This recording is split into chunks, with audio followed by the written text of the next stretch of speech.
Morning, gang. I decided to do something a little bit different this week than the usual sort of homily that I give for school kids following the regular Mass. I did give a homily at Mass today that was kind of directed at you guys, so if you or your folks want to go back to the Mass stream and look at that, you can. But I wanted to just kind of have a little chat with y'all about vocations. And the reason is because today is the feast of St. Matthias.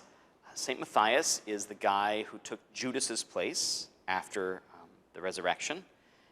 And because today is the anniversary of my ordination as a priest. And so I've got vocations kind of on the mind because the church has vocations on the mind, and because this is the day that my vocation in important ways came to completion. There's a little trick that we play on ourselves to get stuff done. In order to get things done, and we all have things that need to get done, chores at home, schoolwork for school, even if that's happening at home right now, things at mom's house, things at dad's house, things for grandma and grandpa, practice for sports, practice for music, all the things, right? There's a little trick we play on ourselves to get things done, which basically involves tricking ourselves into thinking that we're in charge of at least some little part of our life, right? I know as kids, because I can remember this distinctly as a kid, it can be really frustrating that the grown-ups in our lives are mostly the ones who are in charge, telling us when we can get up and when to go to bed and when we have to go to school and what kind of clothes we have to wear and what kind of food we can have at the house and all that. But there's also a very real sense in which the parts that we like, the games that we play, the shows that we watch, the music that we listen to, we like to think we're in charge of those bits. And there's a way in which we are. The choices we make every day are really important. But there's a much bigger sense, and this is something you have to grow into over a long period of time. There's a much bigger sense in which none of us is really in ultimate control over our lives. And that's really important when it comes to the question of vocation. See, when I was a kid and we would talk about vocations, we would talk about vocations like any other job. So some people grew up to be astronauts, and some people grew up to be firefighters, and some people grew up to be priests.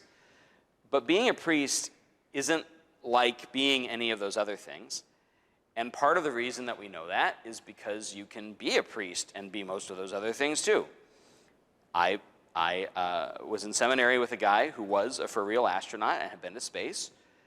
There's a priest here in town that still is, I think, a firefighter. So there's all kinds of ways, right, in which priesthood lives alongside other things.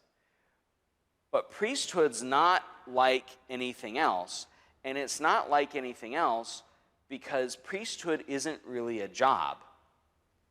That's not to say I don't work. I think the people that are around me a lot would probably tell you I work too hard. But it's not a job in the same way that your moms or dads or grandmas or grandpas have jobs. They get up and they go to work and then they come home. The priest never really stops being on the job. He's always at work because his job isn't really a job. In important ways, a priest doesn't have a job. He's like everybody's stay-at-home dad.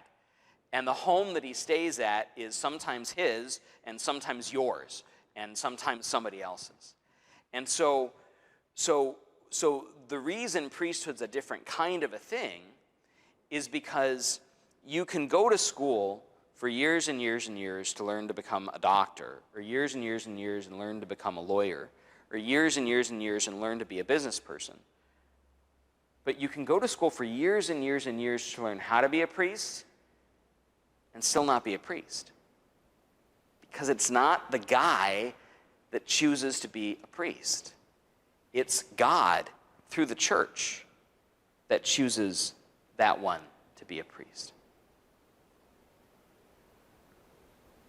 When grown-ups fall in love, they often say things to each other like, I don't deserve you, or you're too good for me, or something like that. And there's a way in which that's always true, because every person, every single one of us, every person that's ever been, is so valuable, is so important to God and in the whole history of the universe that no one of us is worth or worthy of another. But there's another even more important way in which none of us is worthy of the gifts that God gives us. The priesthood is the most marvelous, magnificent, awe-inspiring thing that I've ever encountered in my entire life. And it is the hardest thing I have ever had to do. It's the best thing I've ever had to do and the hardest thing I've ever had to do.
Share in God's own work.